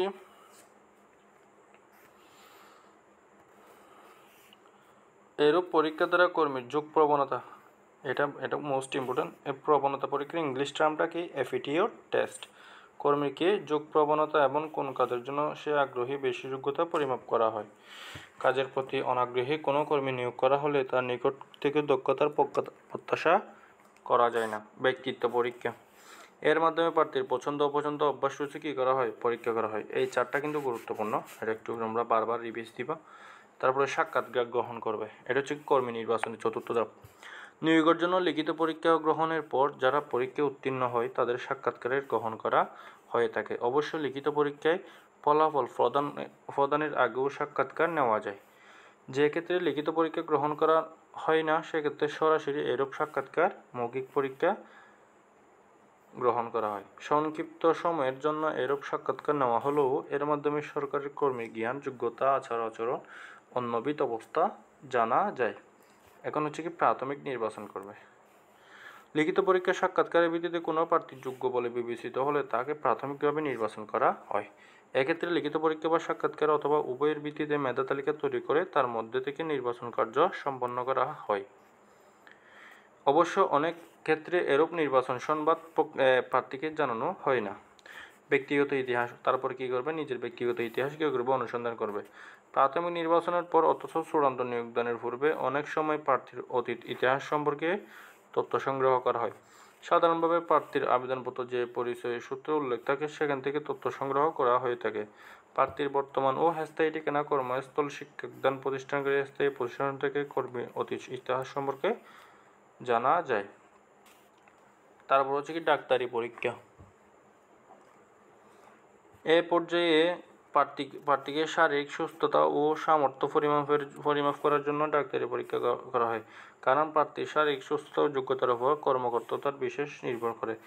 এমন কতিপয় কর্ম বা সার্ভিস থাকে যেখানে কর্মীর ডাক্তারি পরীক্ষা অপরিহার্য বলে বিবেচিত হয়। চূড়ান্তভাবে নির্বাচন। প্রাথমিকভাবে নির্বাচিত কর্মীদের মধ্য হতে অতীত ইতিহাস এবং ডাক্তারি পরীক্ষা যারা উত্তীর্ণ হয় প্রতিষ্ঠান এদের তালিকা তৈরি করে এবং সেখান থেকে প্রয়োজনীয় সংখ্যক কর্মীকে চূড়ান্তভাবে নিয়োগ করার সিদ্ধান্ত গৃহীত হয়। প্রয়োজনে প্রতিষ্ঠান অবশিষ্ট প্রার্থীদের নিয়ে একটা অপেক্ষমান তালিকা তৈরি করে, যাতে প্রয়োজন সেখান থেকে কর্মী সংগ্রহ করতে পারে। এ হচ্ছে মানে কর্মী সংগ্রহ আর কর্মী নির্বাচনের বিভিন্ন পদ্ধতি। কর্মী সংগ্রহ, কর্মী নির্বাচনের পার্থক্য, এগুলো তোমরা একটু পড়ে নিবা। এটা মনে রাখবা, কর্মী সংগ্রহ একটি পজিটিভ কাজ, ইতিবাচক কাজ, আর কর্মী নির্বাচন একটি নেতিবাচক কাজ। এটা হচ্ছে কি প্রথম ধাপ, এটা হচ্ছে কি দ্বিতীয় ধাপ। পদোন্নতি কাকে বলে? এটা একটি খুব গুরুত্বপূর্ণ। পদোন্নতি কাকে বলে আমি বলছিলাম, সংগঠনের নিচের স্তর থেকে উপর স্তরের কোনো কর্মীকে কাজ করার সুযোগকে কী বলে? পদোন্নতি বলে। পদোন্নতি বা পদোন্নয়ন বলতে কোনো কর্মী তার বর্তমান পদ থেকে উচ্চ স্তরের দায়িত্ব ও পদমর্যাদা সম্পন্ন পদে উন্নতি করাকে বোঝায়। অর্থাৎ বর্তমান থেকে তাকে উচ্চ কোনো পদে পদমর্যাদা করাকে বোঝায়। বৃহদায়তন ব্যবসা প্রতিষ্ঠানের কর্মীদের পদোন্নতি প্রদান মানব সম্পদ ব্যবস্থাপনার একটি গুরুত্বপূর্ণ কাজ হিসেবে বিবেচিত হয়। যে কোনো প্রতিষ্ঠান পদোন্নয়ন কর্মীদের উৎসাহ কাজে পুরস্কার ইত্যাদি দিয়ে থাকে। পদোন্নতির ফলে শুধুমাত্র কর্মীর আর্থিক সুযোগ সুবিধা বৃদ্ধি পায় তা না, এর সাথে কর্মীর দায়িত্ব, ক্ষমতা ও মর্যাদা বাড়ে। এগুলো মনে রাখবা, এগুলো অনুধাবন প্রশ্নের জন্য গুরুত্বপূর্ণ। সেই সাথে অন্যান্য সুযোগ সুবিধা বৃদ্ধিপ্রাপ্ত হয়। যদিও পদোন্নতি বলতে সাধারণত নিম্ন পদ থেকে উচ্চ পদে উন্নয়ন বোঝায়, কিন্তু অনেক ক্ষেত্রে একই সমান্তরাল কম গুরুত্বপূর্ণ পদ থেকে অধিক গুরুত্বপূর্ণ পদেও পদোন্নয়ন করা হয়। অনেক সময় পদোন্নতির ফলে কর্মীর দায়িত্ব কর্তৃত্ব বাড়লেও আর্থিক সুযোগ সুবিধা বাড়ে না। একে শুল্ক পদ্ধতি বলে। অর্থাৎ শুল্ক পদোন্নতি কাকে বলে জিজ্ঞেস করলে, অনেক সময় পদোন্নতির ফলে কর্মীর দায়িত্ব কর্তৃত্ব বাড়লেও আর্থিক সুযোগ সুবিধা বাড়ে না। একে কি বলে? শুল্ক পদোন্নতি বলে।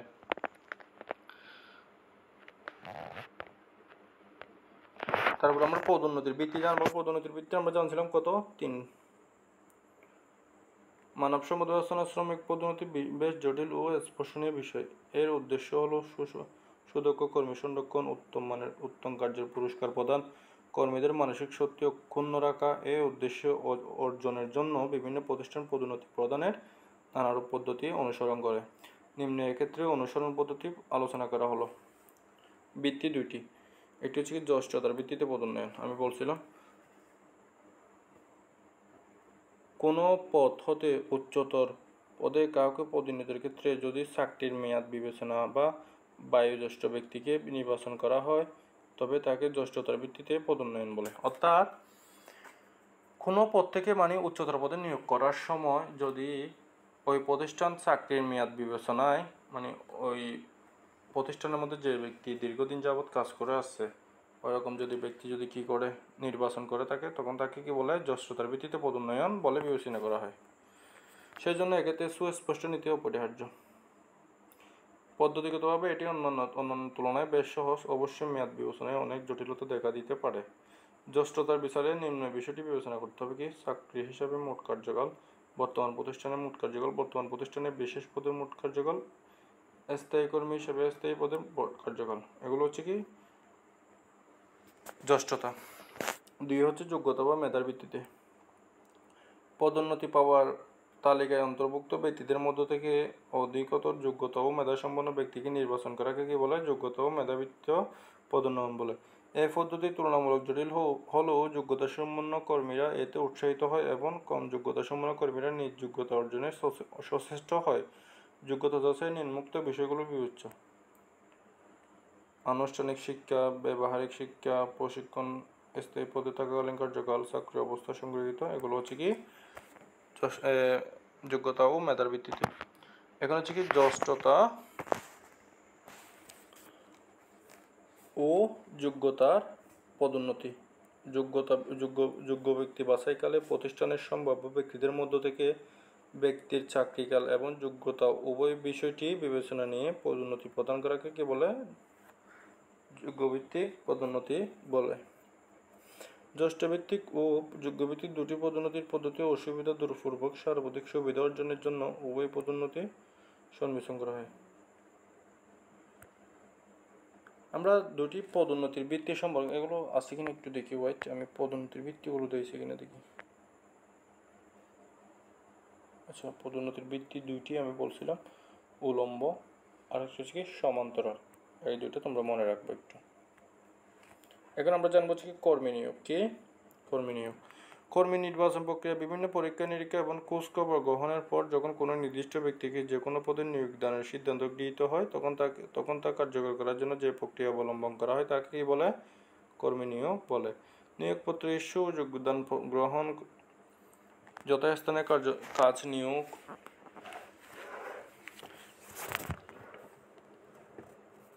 কার্যক্ষেত্রে কর্মীর ব্যস্ত অবস্থা মূল্যায়ন, সর্বোপরি কর্মীর চূড়ান্ত স্থায়ীভাবে নিয়োগদান কার্যপ্রক্রিয়া কর্মী নিয়োগ হিসেবে গণ্য হয়। কর্মী নিয়োগ দুইভাবে হতে পারে: স্থায়ী ভিত্তিক ও অস্থায়ী ভিত্তিক। সাধারণত প্রতিষ্ঠানের নিচের স্তর নিয়োগ অস্থায়ী ভিত্তিতে করা হয়ে থাকে। নির্দিষ্ট সময়কাল পর্যন্ত কর্মী সঠিকভাবে তার দায়িত্ব পালনে সমর্থ হলে তখন চাকরি স্থায়িত্ব করা হয়। উপরের দিকে কর্মী নিয়োগের চুক্তিভিত্তিক নিয়োগের নিয়মকেও অনেক প্রতিষ্ঠান অগ্রাধিকার দেয়। আর তোমরা পড়ে নিও এগুলো একটু। এখন আমরা জানবো কি প্রশিক্ষণ। এটা হচ্ছে শেষ ধাপ কর্মী সংগ্রহের। এটা খুব গুরুত্বপূর্ণ। চতুর্থ ধাপ, এটা খুব খুব বেশি গুরুত্বপূর্ণ। প্রশিক্ষণের মাধ্যমে কি করা হয়? প্রশিক্ষণের মাধ্যমে হচ্ছে কি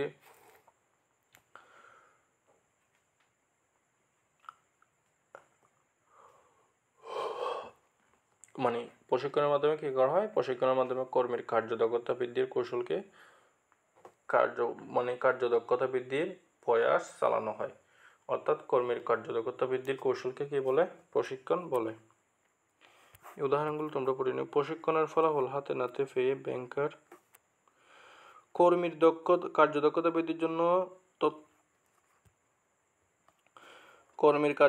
বৃদ্ধির জন্য তথ্যগত জ্ঞানের পাশাপাশি হাতে কলমে শিক্ষাদানের আনুষ্ঠানিক প্রয়াসকে কি বলে? প্রশিক্ষণ বলে। অর্থাৎ তোমরা সংক্ষেপে লিখতে পারো হচ্ছে কি কর্মীর কার্যদক্ষতা বৃদ্ধির কৌশলকে কি বলে? প্রশিক্ষণ বলে।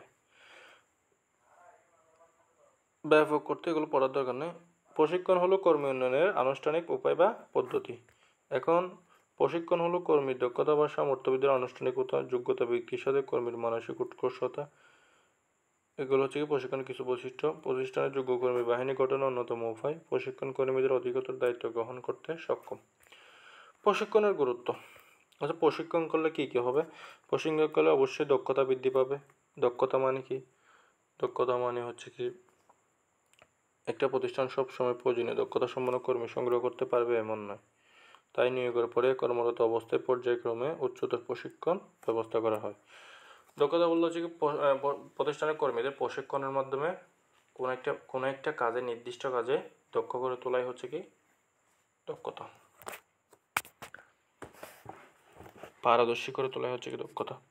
কাজের সাথে পরিচয়করণ, এগুলো তোমরা একটু পড়ে নিবা। কার্য নির্দেশনা প্রদান, পরোক্ষ বিরাস, নবতর চিন্তা চেতনার উন্নয়ন, দুর্ঘটনা ও ক্ষয়ক্ষতির মাত্রা হ্রাস, শ্রম ঘূর্ণায়মান ও শ্রম অসন্তোষ হ্রাস। এগুলো হচ্ছে কি গুরুত্ব। বিভিন্ন প্রকার প্রশিক্ষণ পদ্ধতি আসলে দুইটা আছে। কয়টা? দুইটা।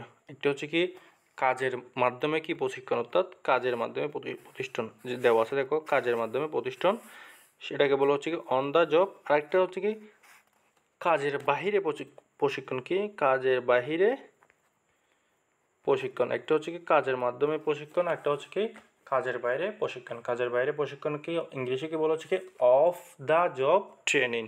আর কাজের মাধ্যমে প্রশিক্ষণকে বলে অন দ্য জব ট্রেনিং। এটা মনে রাখবো। আমরা এখন একটু বিস্তারিত জানবো এখান থেকে। যে প্রশিক্ষণ পদ্ধতি একজন কর্মী ও নির্বাহী কাজের সাথে সম্পর্কিত এবং তা কার্য চলাকালে ঊর্ধ্বতনের অধীনে থেকে কাজ সম্পর্কে বাস্তবে ও হাতে নাতে জ্ঞান অর্জন করার সুযোগ পায় তাকে কাজের মাধ্যমে প্রশিক্ষণ বলে। অর্থাৎ যে প্রশিক্ষণ পদ্ধতিতে একজন কর্মী ও নির্বাহী কাজের সাথে সম্পর্কিত থেকে কার্য চলাকালে সময়ে ঊর্ধ্বতনের অধীনে থেকে কাজ সম্পর্কে বাস্তবে অর্থাৎ প্রতিষ্ঠানের ভিতরে থেকে ঊর্ধ্বতন কর্মীর থেকে কি হাতে নাতে কি জ্ঞান অর্জনের সুযোগ পায় কারা? সুযোগ পায় তাকে কি বলে? কাজের মাধ্যমে প্রশিক্ষণ বলে। কাজের মাধ্যমে প্রশিক্ষণ আছে অনেকগুলো।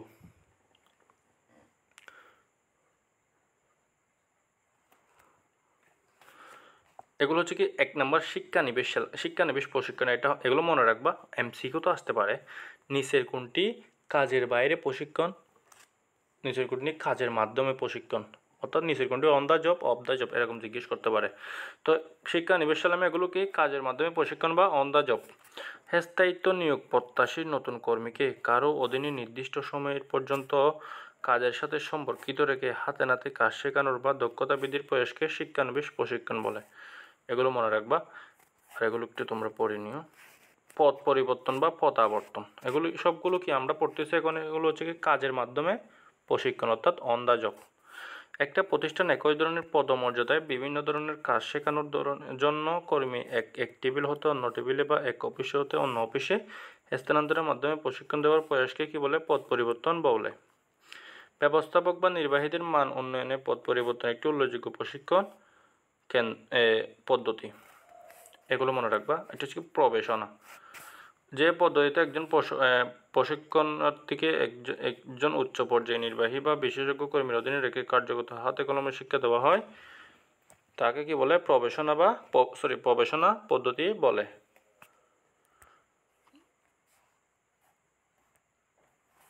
কোচিং, যে পদ্ধতিতে একজন সুপারভাইজার বা ব্যবস্থাপক অধীনে কয়েকজন কর্মীকে নির্দিষ্ট করে দিয়ে নিবিড় পরিচর্যার মাধ্যমে প্রশিক্ষণ ব্যবস্থা গ্রহণ করা হয় তাকে কি বলে? কোচিং পদ্ধতি বলে।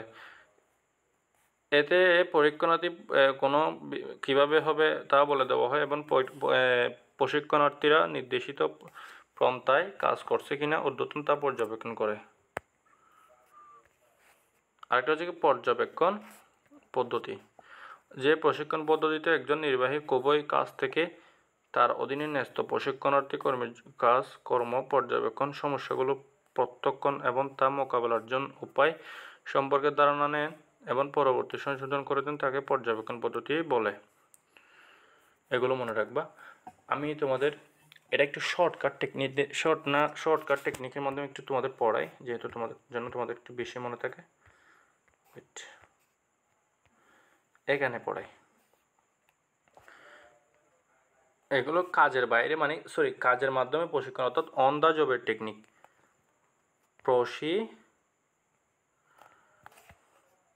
কারণ এমসিকিউ তো আসতে পারে। নিচের কোনটি কাজের মাধ্যমে প্রশিক্ষণ বা নিচের কোনটি অন দ্য জব এরকম জিজ্ঞেস করতে পারে। এই দিয়ে হচ্ছে কি 4টা আছে, কয়টা? 4টা আছে, এগুলো মনে রাখবা। পথ পরিবর্তন কি? পথ পরিবর্তন 4টা, ওগুলো লিখে দিচ্ছি। পথ পরিবর্তন বা পদাবর্তন কি? পথ পরিবর্তন বা পথ আবর্তন। তারপর হচ্ছে কি পরিচিতিমূলক প্রশিক্ষণ কি? এই দিয়ে 4টা আছে। পরিচিতিমূলক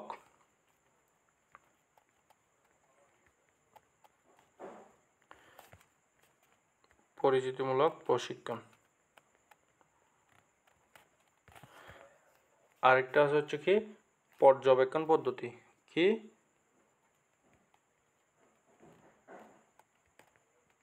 পর্যবেক্ষণ পদ্ধতি। এই দিয়ে আরেকটা হচ্ছে কি প্রবেশনা পদ্ধতি। দিয়ে আরেকটা কি প্রবেশনা পদ্ধতি। অর্থাৎ এই প্রশিক্ষণ দিয়ে 4টা আছে, সেগুলো হচ্ছে কি পথ পরিবর্তন বা আবর্তন, পরিচিতিমূলক প্রশিক্ষণ, পর্যবেক্ষণ পদ্ধতি, প্রবেশনা পদ্ধতি। এটা মনে রাখবা। এরকম শুরুতে দিয়ে শুরু হয় কি? দিয়ে শুরু হয় এমন কিছু দেখলে চোখ বন্ধ করে সেটা অন দ্য জব বা কাজের মাধ্যমে প্রশিক্ষণ দিয়ে দিবা। শুধু একটা ব্যতিক্রম আছে, সেটা হচ্ছে কি পেশাগত ডিপ্লোমা। এটা হচ্ছে কি অফ দ্য জব অর্থাৎ কাজের বাইরে প্রশিক্ষণ।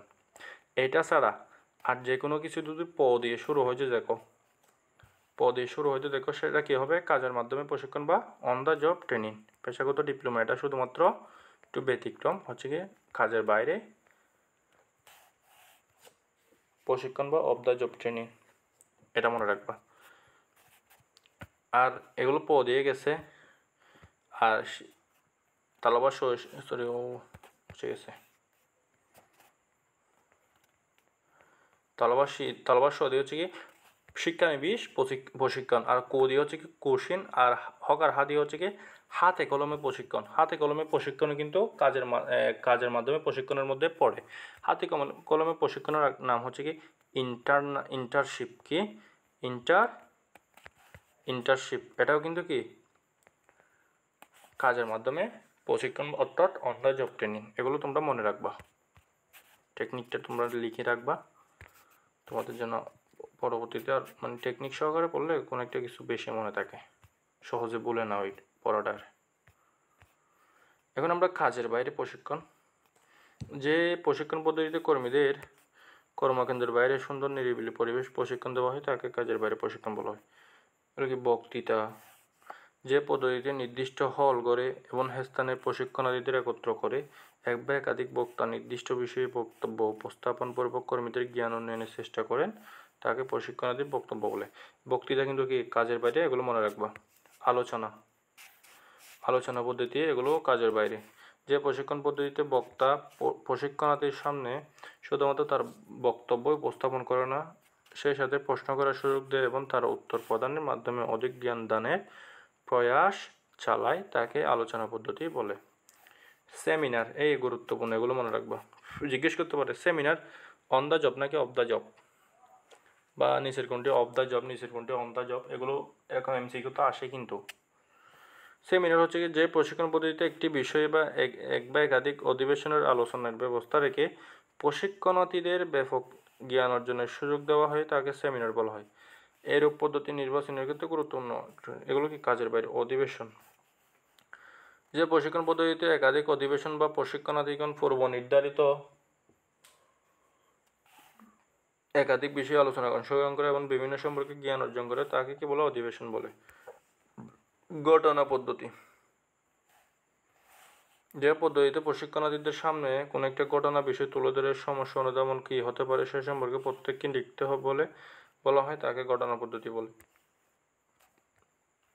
ওয়ার্কশপ, তাত্ত্বিক জ্ঞানদানের সাথে হাতে কলমে শিক্ষাদানের জন্য প্রতিষ্ঠান নিচের পর্যায়ে নির্বাহীদের নিয়ে যে বিশেষ প্রশিক্ষণ ব্যবস্থা গ্রহণ করে তাকে ওয়ার্কশপ বলে।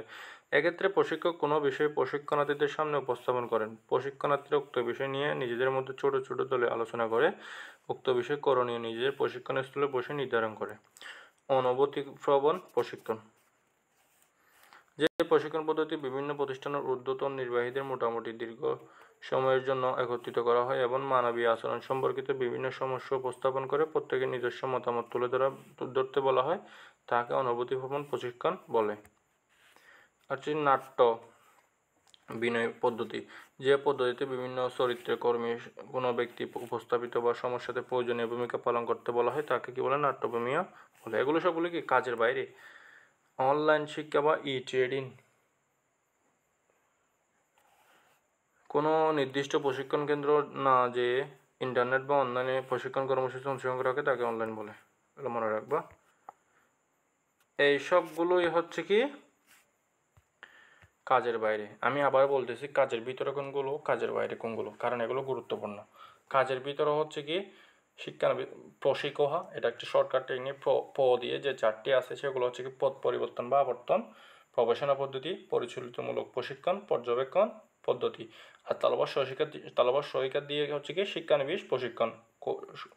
প্রশিক্ষণ ক রসকার দিয়ে হচ্ছে কি ক উকার দিয়ে হচ্ছে কি কোচিং, আর হা দিয়ে হচ্ছে কি হাতে কলমে প্রশিক্ষণ। হাতে কলমে প্রশিক্ষণের অপর নাম হচ্ছে কি ইন্টার্নশিপ। আর কাজের বাইরে যেগুলো আছে সেগুলো হচ্ছে কি ওয়ার্কশপ, বক্তৃতা পদ্ধতি, আলোচনা পদ্ধতি, সেমিনার, ঘটনা, নাট্যভূমি, পেশাগত ডিপ্লোমা কোর্স, এগুলো সবগুলো কি কাজের বাইরে। এগুলো তোমরা মনে রাখবা। এই অধ্যায়ে বিশেষ করে এই এমসিকিউর জন্য গুরুত্বপূর্ণ হচ্ছে কি পদোন্নতি, কর্মী সংগ্রহের যে উৎসগুলো আছে অভ্যন্তরীণ বাহ্যিক এগুলো, আর প্রশিক্ষণের পদ্ধতি এগুলো, আর কর্মী সংগ্রহের বা কর্মী সংস্থানের কর্মী নির্বাচনের ধাপগুলো, এখান থেকে কিন্তু এমসিকিউতে আসে। আর প্রশ্ন কীরকম আসে সেগুলো আমি তোমাদের দেখাচ্ছি এখানে, তোমাদের কিছু দেবে। মানব সম্পদ ব্যবস্থাপনার প্রথম কাজ কি, মানব সম্পদ পরিকল্পনা। এটা মনে রাখবা। মানব সম্পদ ব্যবস্থাপনার প্রথম কাজ হচ্ছে কি মানব সম্পদ পরিকল্পনা করা। কর্মীসংস্থানের প্রথম কাজ হচ্ছে কি কর্মী সংগ্রহ। কর্মীসংস্থান প্রক্রিয়া পরবর্তী কারক হচ্ছে কি কর্মী নির্বাচন। কর্মী সংগ্রহের উৎস দুইটি, অভ্যন্তরীণ আর বাহ্যিক। কর্মী সংগ্রহ প্রক্রিয়া শেষ ধাপ হচ্ছে কি বিজ্ঞপ্তি প্রদান। প্রথম কাজ হচ্ছে কি রিকুইজিশন সংগ্রহ। পদোন্নতির ভিত্তি তিনটি। পদোন্নতি কত প্রকার? 2 প্রকার। প্রতিষ্ঠানে চাকরির জন্য আবেদন করতে উৎসাহিত করাকে কি বলে? কর্মী সংগ্রহ বলে। এই শর্টকাট এটা লিখতে পারো। প্রতিষ্ঠানে চাকরির জন্য আবেদন করতে উৎসাহিত করাকে কি বলে? কর্মী সংগ্রহ বলে। উৎস নির্বাচন কর্মী সংস্থান প্রক্রিয়া কোন কাজের অধীন? কর্মী সংগ্রহ। সাক্ষাৎকার গ্রহণ কর্মী সংস্থান প্রক্রিয়া কোন কাজের অধীন? কর্মী নির্বাচন। বিজ্ঞপ্তি প্রদান বাহ্যিক উৎস। পদোন্নতি ভিত্তিক সংগ্রহ কোন উৎসের মধ্যে পড়ে? পদোন্নতি কর্মী অভ্যন্তরীণ উৎসের মধ্যে পড়ে। প্রশিক্ষণের মাধ্যমে কর্মীর কোনটি বাড়ে? দক্ষতা বাড়ে। এমসিকিউ কীরকম আসে দেখো স্যার, এগুলো হচ্ছে কি এমনি শর্টকাট টেকনিক। এবং সংক্ষিপ্ত প্রশ্ন, মানব সম্পদ কাকে বলে? কর্মী সংস্থান কাকে বলে? কর্মী সংগ্রহ কাকে বলে? কর্মী সংগ্রহের অভ্যন্তরীণ উৎস কাকে বলে? কর্মী বিনিয়োগ কেন্দ্র কাকে বলে? কর্মী সংগ্রহের বার্ষিক উৎস কাকে বলে? কর্মী নির্বাচন কাকে বলে? সাক্ষাৎকার কি? প্রবণতা কি? পদোন্নতি কি? পদাবনতি কি? সাধারণত শাস্তিমূলক ব্যবস্থা হিসেবে কোনো কর্মীকে তার মানে পূর্বতন পদ থেকে পদ পরিবর্তন। পদোন্নতি মানে হচ্ছে কি নিচের পদ থেকে উপর পদে কি করা? পদমর্যাদা করা মানে স্থানান্তর করা। আর পদাবনতি মানে হচ্ছে কি উপর পদ থেকে নিচের পদে কি করা? স্থানান্তর করা। অর্থাৎ শাস্তি প্রদানের মাধ্যমে কোনো ভুল টুল করলে পদাবনতি করা হয়। এই পদাবনতি হচ্ছে কি পদোন্নতির বিপরীত। কর্মী নিয়োগ কি? কার্যের যোগদান পত্র কি? শিক্ষণ কি? প্রশিক্ষণ কি? শিক্ষণ কি? শিক্ষা বা অভিজ্ঞতা প্রশিক্ষণের মাধ্যমে একজন ব্যক্তি কর্মী যা শিখে তাকে শিক্ষণ বলে। এই ফলে জ্ঞান বাড়ে। এগুলো হচ্ছে সেমিনার পদ পরিবর্তন, এগুলো আমরা পড়ছি। আউটসোর্সিং কি? কর্মীদের বাহ্যিক উৎস থেকে কী করলে চূড়ান্তভাবে লোক নিয়োগপূর্বক সেবা দান করে আউটসোর্সিং বলে। অনুধাবন প্রশ্ন কীরকম আসে দেখো। কর্মী সংস্থান বলতে কী বোঝায়? কর্মী সংস্থান, কর্মী সংগ্রহ বা কর্মী নিয়োগের ভিন্নতার কারণ, কর্মী সংগ্রহের বাহ্যিক উৎস গুরুত্বপূর্ণ। এগুলো হচ্ছে কি সবগুলো আসে, তোমরা পিডিএফ থেকে দেখে নিবা কীরকম প্রশ্ন আসে, একটু ধারণা পাবা তোমরা। তো এই হচ্ছে আজকের ভিডিও কর্মী সংস্থান নিয়ে। আমি তোমাদের বলে দিছি মানে কোনগুলো গুরুত্বপূর্ণ, ওইগুলো তোমরা একটু বেশি করে পড়বা, একটু গুরুত্ব সহকারে পড়বা।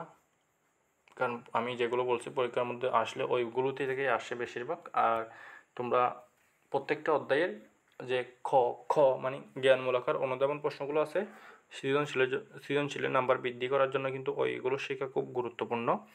তাই তোমরা ওইগুলো কি মানে শিখে ফেলবা আস্তে আস্তে। তো তোমরা যারা আগের ভিডিওগুলো দেখো নাই তারা অবশ্যই আগের ভিডিওগুলো দেখে নিবা, কারণ ওখানে আমরা খুব ভালোভাবে গুরুত্ব সহকারে প্রত্যেকটা টপিক বিশ্লেষণ করছি। তো আজকে তাহলে তোমাদের ক্লাস এ পর্যন্ত। আমরা নেক্সট ভিডিওতে কোনো একটা মানে নেতৃত্ব নিয়ে আলোচনা করবো ইনশাল্লাহ। তো সবাই ভালো থাকবা, সুস্থ থাকবা সেই কামনাই করি।